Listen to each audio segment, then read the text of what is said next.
अस्सलामु अलैकुम दोस्तों, कैसे हो? उम्मीद है कि सब खैरियत से होंगे। अल्लाह आप लोगों को ऐसे ही खुश रखें। मेरा मौजू कभी सियासत नहीं होता, राजनीति या राजकारण कभी नहीं होता, मगर हालात कभी कभी ऐसे हो जाते हैं ना कि कुछ बोलना ज़रूरी हो जाता है, अपनी राय देना ज़रूरी हो जाता है ताकि लोगों की कुछ रहनुमाई हो जाए। देखिए, हमारे मुल्क में मुसलमान और इस्लाम एक आसान और सक्सेसफुल और कामयाब टारगेट बन चुका है। जिस किसी को भी रातों रात हिट होना है या किसी पार्टी को भी इलेक्शन जीतना है या जिस किसी को भी अपनी सड़ी गली शख्सियत को दोबारा जिंदा करना है या किसी को रातों रात फेमस होना है, तो बस मुसलमानों को और इस्लाम को एज अ टूल यूज किया जा रहा है। और कमाल की बात है, बल्कि अफसोस की बात है कि वो सक्सेस भी जा रहा है। जो भी मुसलमानों को और इस्लाम को टारगेट कर रहा है वो रातों रात हिट भी हो रहा है। पार्टी इलेक्शन बहुमत से जीत भी रही है, मीडिया में उसको अट्रैक्शन भी मिल रहा है और मीडिया को भी हिंदू मुस्लिम करने पर अच्छी खासी टीआरपी मिल रही है। गर्ज के बहुत सारे लोगों के पेट और बहुत सारे लोगों की दुकानें इस्लाम और मुसलमानों की वजह से या उनको टारगेट करने से या उनको बुरा भला कहने से चल रही है। अगर वो ये ना करे तो बेचारे भूखे मर जाए या घर पे बैठना पड़े, कोई उनको पूछे तक नहीं। बहरहाल, जितने भी पढ़े लिखे लोग हैं, एजुकेटेड लोग हैं, चाहे वो हिंदू हो या मुसलमान हो या किसी और धर्म से भी ताल्लुक रखते हो, वो ये अच्छी तरह अब समझ गए हैं कि ये सब कुछ जो कुछ भी किया जा रहा है वो बाकायदा नीयत के साथ किया जा रहा है, प्लानिंग के साथ किया जा रहा है और अपनी सियासत को चमकाने के लिए किया जा रहा है। ये सब राजकारण है, राजनीति है। लेकिन जो बेचारे कम पढ़े लिखे नौजवान है, जाहिल है, अनपढ़ है, बेरोजगार है, डिप्रेस्ड है, वो इन नेताओं की बातों को सही समझकर, हकीकत समझकर जज्बाती हो जाते हैं और फिर मैदान अमल में कूद पड़ते हैं। फिर लोगों की भी मार खाते हैं, पुलिस की भी मार खाते हैं, पुलिस केस होते हैं, कोर्ट कचहरी के चक्कर लगाने पड़ते हैं, अपनी जायदादें बेचनी पड़ती है, घर वाले रास्ते पर आ जाते हैं, कोई उनको पूछने वाला तक नहीं होता। गर्ज के वो अपनी लाइफ बर्बाद कर देते हैं। 2-3 दिन पहले राज ठाकरे ने अपने गुड़ी पाड़वा के भाषण में यही किया। उन्होंने अपने भाषण में लोगों की तालियां हासिल करने के लिए और अपनी खोई हुई साख को वापस लाने के लिए और अपनी मुर्दा जिस्म जैसी पार्टी में नई जान फूंकने के लिए वही हिंदू मुसलमान का फॉर्मूला इस्तेमाल किया। उन्होंने काफी लंबा भाषण किया, मुझे उस पर कुछ नहीं बोलना है, लेकिन उन्होंने जो कहा कि मस्जिदों के स्पीकर उतारने ही पड़ेंगे वरना मस्जिदों के सामने डबल आवाज में हनुमान चालीसा पढ़ा जाएगा। और फिर आगे उन्होंने कहा कि मदरसों पर धावा बोलो और चेक करो, तब तुम्हें पता चलेगा कि वहां क्या चल रहा है। तुम्हें धड़की लग जाएगी, यानी तुम्हें शौक लग जाएगा। फिर दूसरे दिन खबरें ऐसी आई कि घाटकोपर से या नासिक से या कुछ इलाकों से जहां भी थोड़ा सा उनका बचा कुचा होल्ड है, वहां से खबरें आई कि वहां पर स्पीकर लगाए गए, हनुमान चालीसा पढ़ा गया। बहुत सारी सियासी पार्टियों ने राज ठाकरे को अच्छा खासा जवाब भी दिया।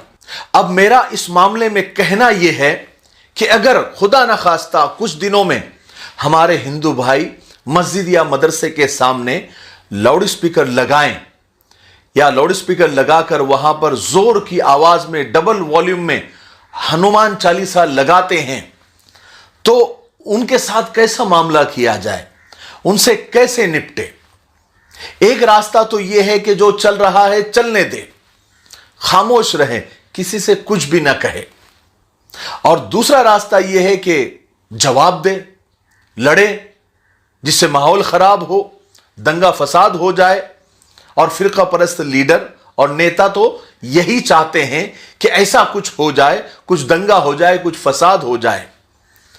आपको ऐसा दूसरा रास्ता भी इख्तियार नहीं करना है, क्योंकि इसमें नुकसान सिर्फ दोनों तरफ के गरीब और हिंदू मुसलमान भाइयों का ही होता है। क्योंकि मैदान में न कभी सियासी लीडर आते हैं, ना नेता आते हैं, ना उनके बेटे आते हैं, ना उनके बच्चे आते हैं, ना उनके फैमिली के कोई लोग आते हैं। वो तो मस्त एसी में बैठे न्यूज देखते रहते हैं कि हमारे कार्यकर्ता क्या कारनामे कर रहे हैं। ये दो रास्ते हैं, ये दोनों भी नहीं करना है। मेरे जहन में तीसरा रास्ता यह है कि जब ऐसा हो कि ये लोग मस्जिदों और मदरसों के बाहर लाउड स्पीकर अगर लगाते हैं और वहां पर हनुमान चालीसा लगाते हैं। देखिए, हम हनुमान चालीसा के न खिलाफ है, न किसी मजहब के खिलाफ है। हम हर मजहब की, हर धर्म की इज्जत करते हैं और करते रहेंगे, क्योंकि हमारे मजहब ने हमको यही सिखाया है। हमारे आका रसूल पाक सल्लल्लाहु अलैहि वसल्लम ने हमें यही सिखाया है।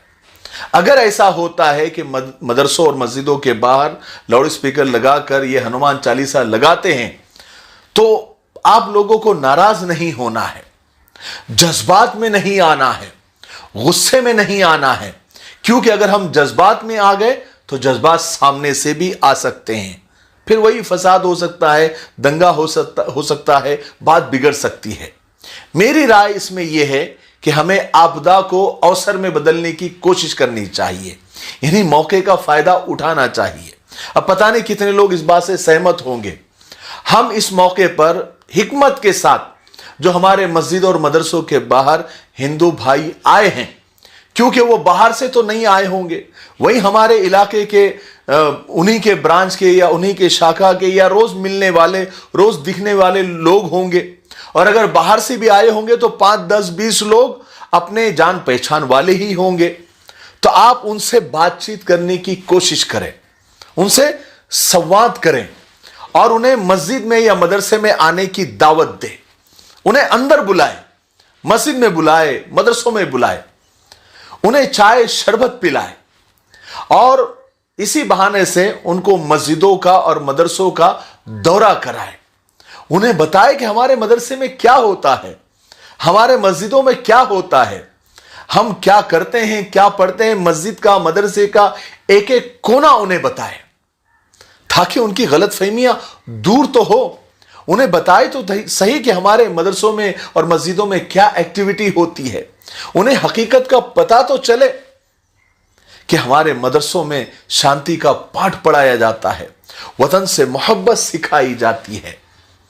और इसी बहाने हमारे मस्जिदों और मदरसों में आने वाले हिंदू भाइयों को कुरान पाक मराठी में, जिसमें मराठी में ट्रांसलेशन होता है, तर्जुमा होता है, वो उनको हदिये में पेश करें, ताकि कुरान से मुताल्लिक भी बहुत भरम फैलाया जा रहा है, बहुत गलत फहमियां फैलाई जा रही है। और हमारे हिंदू भाइयों को कुरान से मुताल्लिक एजुकेट करने की जरूरत है। तो अगर उन्हीं के जबान में अगर कुरान को हमने उनको दे दिया, ताकि वो कुरान पढ़ें और अंधेरे से बाहर निकले। आज देखिए, सबसे बड़ा मसला हमारे हिंदू भाइयों में गलत फहमियों को दूर करने का है।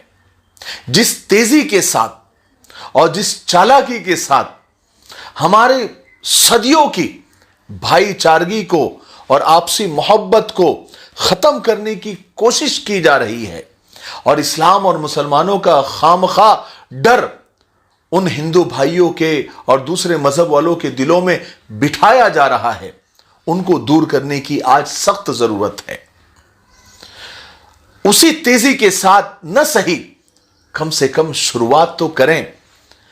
इन हमारे साथ सदियों से रहने वाले ये हमारे हिंदू भाई बहन, जिनके दिमाग में फतूर डाला जा रहा है जानबूझकर अपनी सियासत चमकाने के लिए, तो उसके जवाब में हमें हिकमत अमली के साथ उनकी गलत फहमियों को दूर करने की कोशिश करनी चाहिए। और आजकल तो अगर वो खुद से ही हमारे मस्जिद मदरसे के सामने आ जाए, तो बिल्कुल आप उनका वेलकम करें, उनका स्वागत करें, उन्हें ले जाए। देखिए, अगर हमारी ताकत इतनी बड़ी नहीं है कि हम पूरे भारत में काम कर सके, लेकिन अपने इलाके में अमन और शांति के लिए हम ये काम तो जरूर कर सकते हैं। अगर हमने उनको मस्जिद मदरसों के अंदर बुलाकर सारा मदरसा और मस्जिद घुमा दी और सब कुछ बता दिया, फिर वो जब एजुकेट हो जाएंगे, जब उन्हें पता चल जाएगा कि मस्जिद और मदरसों में ऐसा कुछ भी नहीं होता बल्कि अच्छे काम होते हैं, पूजा पाठ होती है, इबादत होती है और एक खुदा के सामने झुका जाता है, कुरान पढ़ाया जाता है, इफ्तारी होती है, लोगों को खिलाया पिलाया जाता है और वतन से मोहब्बत सिखाई जाती है, तो आइंदा से वो किसी ऐसे फिरका परस्त लीडरों के बातों में नहीं आएंगे। और आखिर में मैं मुसलमानों से और मस्जिदों के जिम्मेदारों से हाथ जोड़कर ये दरख्वास्त करता हूं, ये रिक्वेस्ट करता हूं कि हमारा मजहब किसी को तकलीफ देने के लिए नहीं आया है। अरे इस्लाम तो अमन और शांति का मजहब है, प्यार और मोहब्बत का मजहब है। हमारा मजहब तो इंसानियत और मानवता सिखाता है। हमें तो किसी जानवर को भी तकलीफ देने का हुक्म नहीं है, उस पर भी सजा है। मेरी रिक्वेस्ट है मस्जिद के जिम्मेदारों से कि मस्जिद के लाउड स्पीकर की आवाजें आप कम करें, वॉल्यूम को कम करें। अगर आपके स्पीकर का आवाज 100 पर होता है तो उसे 50 पर करें, अगर 50 पर होता है तो उसे 25 पर करें।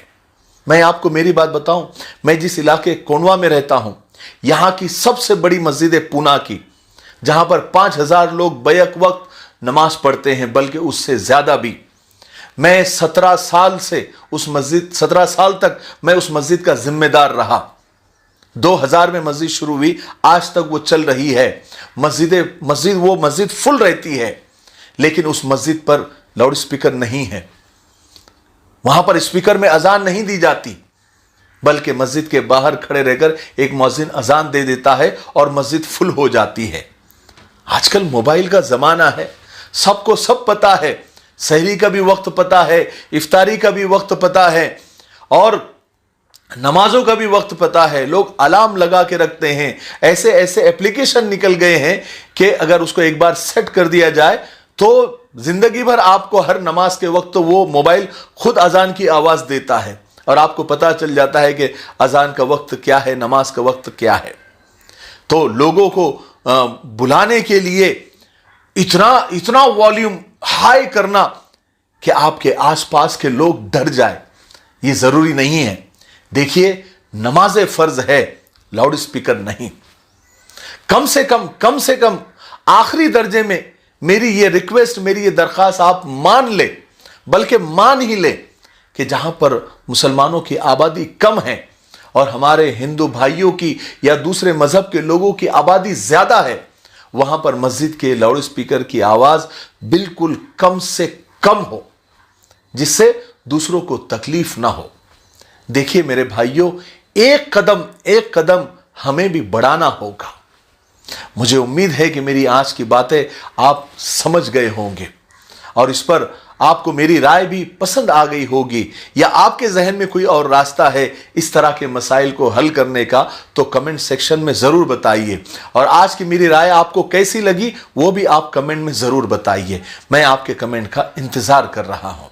ठीक है, तब तक मेरे लिए, पूरी उम्मत के लिए, पूरी इंसानियत, पूरी मानवता के लिए और हमारे प्यारे मुल्क भारत के लिए, यहाँ की अमन शांति के लिए, तरक्की उन्नति के लिए और फ़िरका परस्तों की फ़िरका परस्ती से हमारे प्यारे मुल्क की अल्लाह हिफाजत फरमाए, बल्कि पूरी दुनिया की हिफाजत फरमाए, ये दुआ करते रहे। अस्सलामु अलैकुम वरहमतुल्लाहि वबरकातुहू। साथियों, अगर आप जीसीसी कंट्री यानी गल्फ़ कंट्री में आप जॉब करना चाहते हो और जॉब ढूंढ रहे हो, जैसे कि Dubai, Saudi, Oman, Bahrain, Qatar, Kuwait, किसी भी कंट्री में आपको जॉब करना है, तो अब आपके जॉब की सर्च खत्म हो गई। अरीबा टूरिज्म पर आप आपका CV भिजाएं और हमारे नंबरात पर कांटेक्ट करें। इंशाल्लाह हम आपको आपके टेस्ट के मुताबिक आपकी जॉब आपको देंगे। अल्हम्दुलिल्लाह हमारे पास अभी सऊदी के 100 वीज़ा आए हुए हैं, तो जिन लोगों को भी जो भी रिक्वायरमेंट है आप इस नंबरात पर कांटेक्ट करें और आप हमें अपना CV भिजाएं। अस्सलामु अलैकुम वरहमतुल्लाहि वबरकातुहू।